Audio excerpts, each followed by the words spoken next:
자, 오늘 본문에 보니까요, 요 보시는 사진처럼 오병이어의 기적 이후에 다음날 새벽에 예수님께서 우리 지난번 강의 마지막 말씀 때 풍랑이 있는 것을 잠재케 하시는 것을 우리가 나누었지 않습니까? 오병이어 기적이 있었고, 그날 밤이 되기 전에 제자들을 배를 태워서 건너편으로 건너가라고 하셨는데, 그날 새벽 한밤중에 풍랑이 일자 예수님께서 기도하지 마시고 기도하는 자리 가운데 나오셔서 풍랑을 잠잠케 하시는 것을 우리가 살펴보았습니다. 자, 그 다음 어떤 일들이 벌어지는지 오늘 우리가 읽은 본문 속에서 소개되고 있어요. 자, 사람들이요, 예수님을 막 찾기 시작하는 거예요.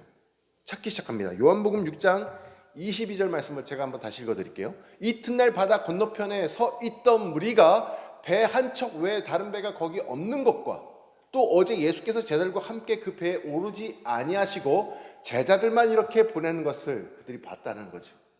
배는 한 척밖에 없었는데 제자들이 타고 이미 떠났어요. 그럼 배가 없다는 거잖아요. 그런데 예수님은 그 자리에 계셔야 되는데 그 다음날 아침에 보니까 무리들이 예수님이 안 보이는 거예요. 예수님을 찾고 있었어요, 무리들이. 이유가 있겠죠. 사람들의 관심은 지금 뭐냐면 이 예수님이, 우리에게 오병이어의 기적을 베풀어 주신 그 능력의 예수님이 어디로 가느냐예요. 자기도 따라가겠다라는 거거든요. 한 척밖에 없던 배가 사라지고 없습니다. 그런데 예수님도 같이 사라진 거예요. 24절을 보십시오. 무리가 거기에 예수도 안 계시고 제자들도 없음을 보고 곧 배들을 타고 예수를 찾으러 제자들 보냈던 그곳 가버나움으로 찾아가는 거예요. 그 무리들이 배를 타고 쫓아갑니다.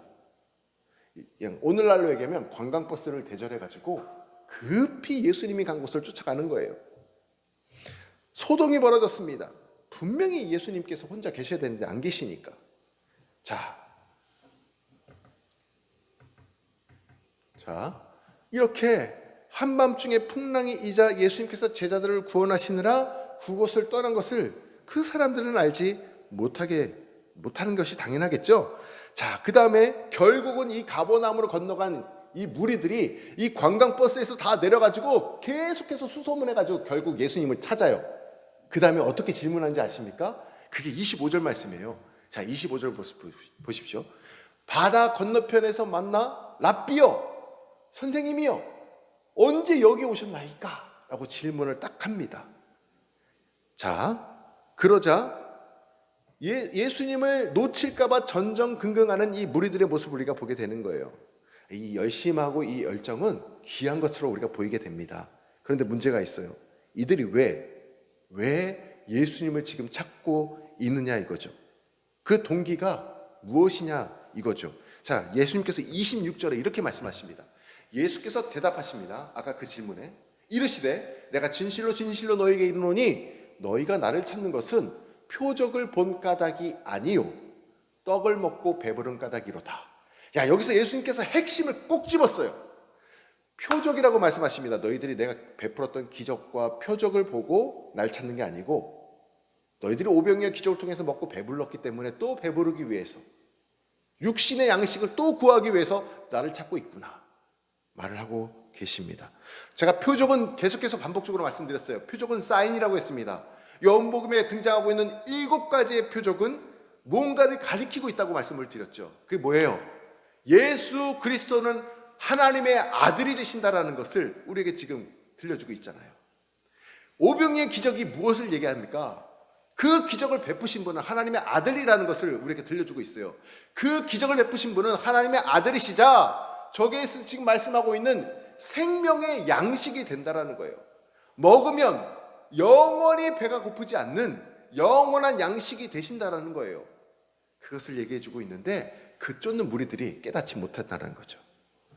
자, 그런데 사람들은요, 그 사인의 의미를 깨닫지 못하고 그냥 육신의 배부름이 너무 좋아서 또 배부르기를 원하는 거예요. 또 그런 기적을 맛보기를 원하는 거예요. 또 육신의 그것을 체험받기를 원하는 것입니다. 그 27절에 이렇게 말씀합니다. 썩을 양식을 위하여 일하지 말고 영생하도록 있는 양식을 위하여 하라. 이 양식은 인자가 너에게 주리니 인자는 아버지 하나님께서 인치신 자니라. 여기 일하라라는 단어가 있잖아요. 그거를 찾으라라고 바꿔서 한번 읽어보세요. 썩을 양식을 위하여 나를 찾지 말고 영생하도록 있는 양식을 위하여 하라. 이 양식은 인자가 너에게 주리니 인자는 아버지 하나님께서 인치신 자신이라 말씀해주고 있습니다. 썩을 양식을 위해 나를 찾지 말아라. 영원한 생명이 되는 양식을 위해 나를 찾으라 말씀해주고 있는 거죠. 예수님은요, 양식을 두 가지 종류로 구분해서 말씀해주고 있어요. 썩을 양식 그리고 영원한 양식, 두 가지가 있습니다. 썩어 없어질 양식, 우리가 지금 먹는 그 음식들, 그런 종류겠죠. 근데 뭐 꼭 나쁜 의미만 있는 건 아니에요. 우리가 이 땅 가운데 살아가기 위해서는 이 양식이 필요합니다. 그런데 다른 하나는 영원한 양식이 있다는 거예요. 왜 양식이 두 종류일까요? 왜 양식이 두 종류일까요? 우리가 두 종류의 사람이 있기 때문에 그래요. 실존적으로. 첫 번째는 겉사람이 있습니다. 육신을 입고 있는 이 겉사람이 있어요. 이 육신을 위해서는 육신의 양식이 필요합니다. 우리가 흰쌀밥에 삼겹살 얹어가지고 상추 쌈해가지고 먹으면 든든하고 좋죠. 이것도 꼭 필요합니다. 자, 살아가기 위해서는 육신의 양식이 필요하죠. 근데 또 다른 하나는 우리에게는 속사람이 있어요. 겉사람이 있다면 속사람이 있습니다. 내 안에, 이 속 안에는 속사람이 있다는 거예요. 육체적인 그러한 존재만 있는 것이 아니라 이 속사람이 있는데 그 영혼이 천국에 들어가는 그러한 존재가 된다는 거죠. 우리의 영혼은 아무리 배부르게 먹어도 채워지지 않는 이 갈증과 허기를 느끼는 존재라는 거예요. 아무리 육의 양식을 먹어도 우리 영혼은요, 허기를 느낄 수밖에 없어요. 그러면 우리 영혼을 채우는 영의 양식이 따로 있는데 그분이 누구시냐? 그분이 예수 그리스도라고 오늘 주님께서 말씀해주고 있습니다. 우리가 왜 겉사람은 잘 알지만 속사람을 잘 모를까요? 우리는 영혼을 보는 눈이 없기 때문에 그렇습니다. 그 영혼을 바라보는 눈을 우리 주님께서 오늘 말씀을 통해서 깨우쳐주고 있는 거예요. 자, 주님께서는 지금 겉사람만 알고 있는 자들에게 속사람의 이야기를 들려주고 있으니까 이 대화가 잘 이루어질까요? 이루어지지 않을까요? 무리들하고 예수님하고 대화가요, 마치 기찻길처럼 평행하게 계속 이렇게 가고 있는 거예요. 자꾸 육신의 양식을 달라고 하는 사람들에게 영의 양식을 얘기해주고 계시는데, 자, 그러면 누가 더 답답할까요? 육신의 양식만 갈구하고 있는, 그리고 알지 못하는 얘기를 자꾸 듣고 있는 무리들이 답답할까요? 아니면 정말 무엇이 더 귀한 건지 이 영원한 양식을 설명해주고 계시는 예수님이 답답하실까? 제가 생각할 때는 예수님이 훨씬 더 답답하신 것 같습니다. 31절 말씀을 한번 보십시오. 자, 우리 같이 한번 읽어보겠습니다. 기록된 바 하늘에서 그들에게 떡을 주어 먹게 하였다 함과 같이 우리 조상들은 광야에서 만나를 먹었나이다. 지금 무리들이 얘기하는 거잖아요. 영의 양식을 얘기하고 속사람을 얘기하고 있는 주님 앞에 무리들이 지금 뭘 얘기하냐면 다시 또 육의 양식을 꺼내는 거예요. 자기 조상들한테 얘기를 들었던 거지. 뭐요? 하늘의 만나를 하나님 베풀어 주셨다. 그 만나를 지금 나도 지금 구한다. 그걸 달라는 거예요. 자, 이 만나를 보십시오. 아침에 눈 뜨면 출애굽해서 광야하는 동안 40년 동안 매일 아침마다 이게 떨어져 있었지 않습니까? 응? 손뭉치처럼 생겼지만 이게 구운 하얀 과자처럼 청이 발라있는, 꿀이 발라져 있는 달콤한 그런 양식이었거든요. 그러니까 매일같이 끊이지 않는 육의 양식을 구하는 그들을 보게 됩니다. 33절 말씀을 보십시오. 하나님의 떡은 하늘에서 내려 세상에 생명을 주는 것이다.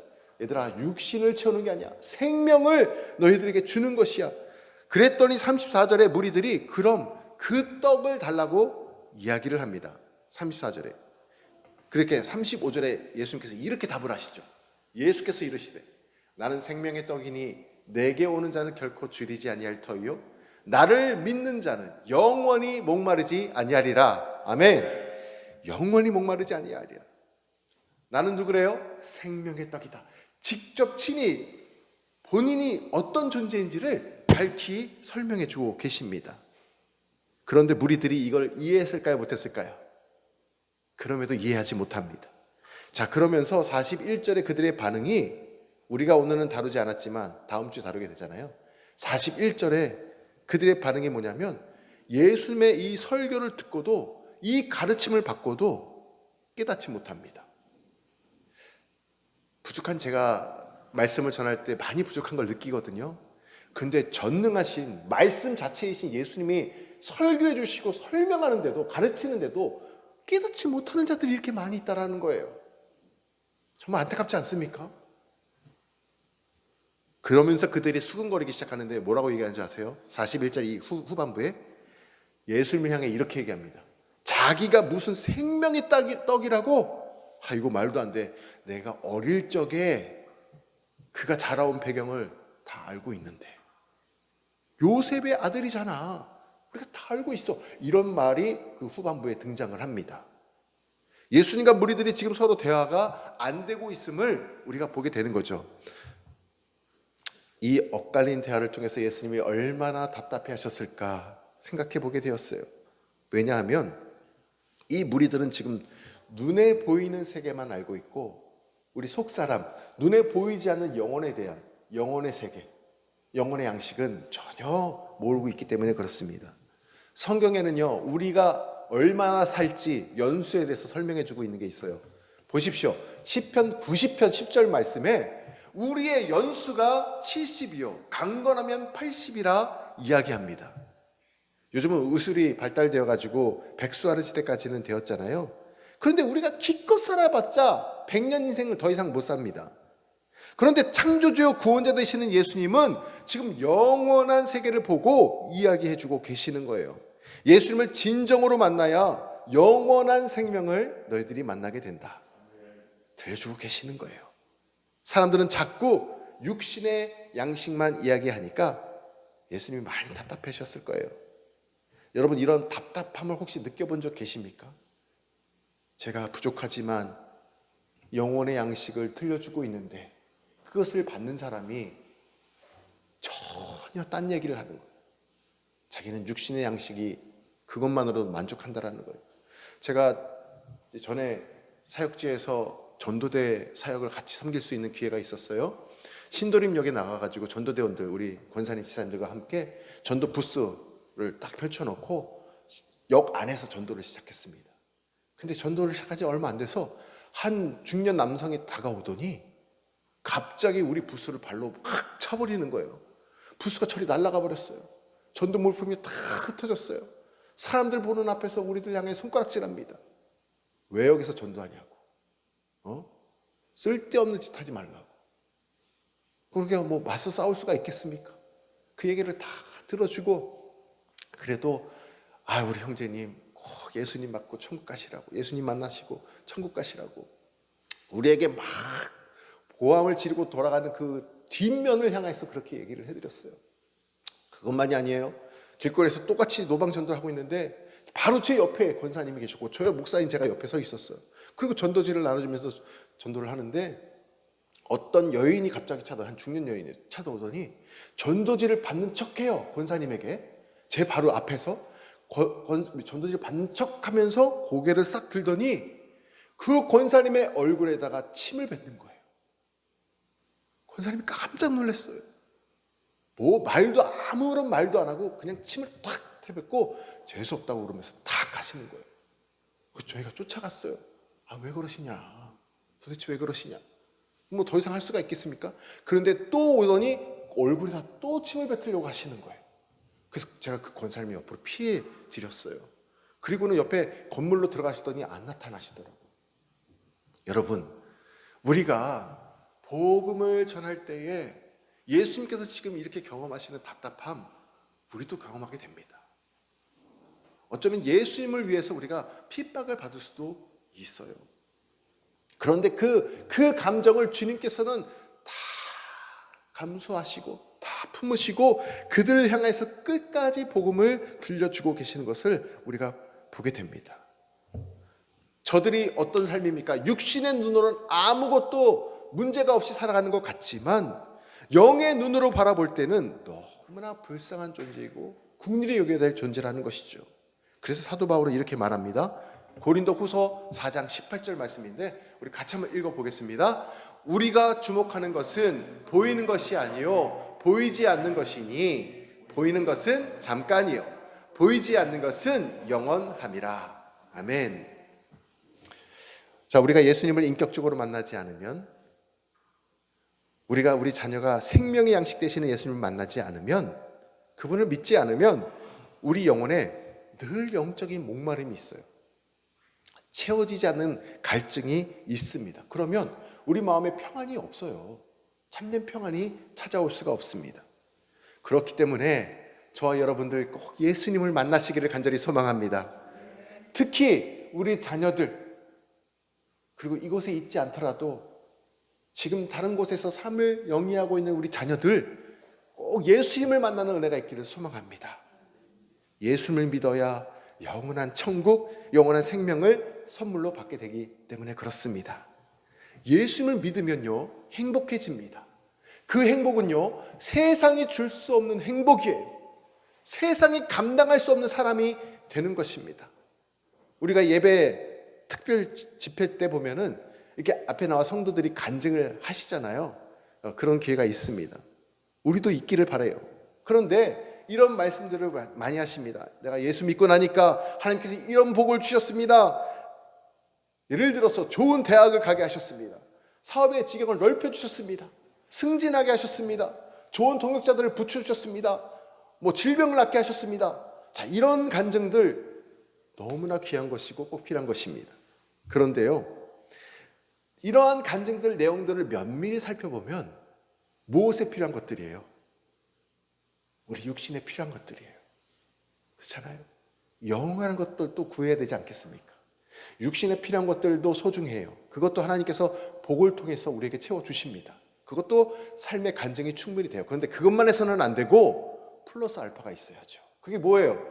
하나님 나라에 대한 간증이 있어야죠. 영혼에 대한 간증이, 영혼에 대한 열매에 대한 간증이 우리 가운데 있어야 된다는 거예요. 썩어질 양식만 구하는 삶이 아니라 그것을 뛰어넘어서 영원한 생명의 양식을 얻는 그런 간증이 뒤따르는 저와 여러분 되기를 간절히 소망합니다.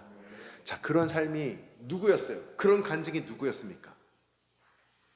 영원한 하나님에 대한 간증을 담대하게 선포했던 사람이 바로 이들이에요. 이들 한번 보세요. 누구일까요? 다니엘과 세 친구예요. 그들은 우상을 숭배하는 나라 가운데 살아가고 있었고 그들 학교에서 우상 숭배를 배우며 자랐어요. 그럼에도 마음속에는 누가 있었어요? 영원한 하나님 나라, 영원한 생명 되시는 하나님을 모시고 살고 있었던 것이 저들이었어요. 다니엘이 술 맡은 관원장이 됐을 때 그가 하나님의 영으로 충만하여서 죽으면 죽으리라 생각하고 왕의 음식을 거부합니다. 술 맡은 관원장이 왕의 음식을 먹어야 될 사람이 왕의 음식을 거부해요. 이건 죽으면 죽으리라 해요. 이거 어떻게 선포할 수 있어요? 그거 얘기를 들으면 왕이 단칼에 죽일 수 있거든요. 근데도 그렇게 믿음으로 선포하니까 왕이 죽이지 않아요. 그리고 다니엘의 새 친구들 보십시오. 왕 앞에 절하는 거, 왕을 우상 숭배하라는 것을 거절합니다. 단칼에. 그랬더니 풀무불에 던져지는 거예요. 풀무불에 들어갈 거를 알고도 거절했어요. 알고도. 여러분, 이런 게 간증이에요. 육신에 필요한 것들 채워준 것뿐만 아니라 하나님의 나라를 위해, 하나님의 영광을 위해, 하나님의 뜻을 위해 내가 이렇게 살았습니다. 그랬더니 이렇게 도우셨습니다. 간증하는 저와 여러분 되시기를 간절히 축원합니다. 눈에 보이는 썩을 양식을 위해 구하지 말고 보이지 않는 영원한 생명을 구하시는 저와 여러분 되시기를 소망합니다. 끝으로 예수님께서 오늘 읽었던 마지막 39절과 40절에 이런 얘기를 들려주세요. 자, 요거는 우리 같이 한번 읽겠습니다. 다 같이요. 39절과 40절인데 같이 한번 읽겠습니다. 시작.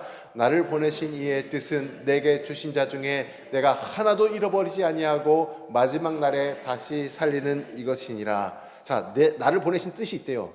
아버지의 뜻이 있대요. 그 뜻이 무엇일까요? 다음 구절입니다. 같이 읽겠습니다. 시작. 예수께서 이르시되 나는 생명의 떡이니 내게 오는 자는 결코 줄이지 아니할 터이요 나를 믿는 자는 영원히 목마르지 아니하리라. 아멘. 하나님의 뜻이 무엇이래요? 예수 믿고 구원받는 것이 하나님의 뜻이라는 것입니다. 그것을 위해서 예수 믿는 구원자들을 위해서 생명의 떡으로 이 땅 가운데 오셨다라고 다시 한번 육의 양식을 쫓고 있는 그들에게 다시 한번 설명해 주고 계세요.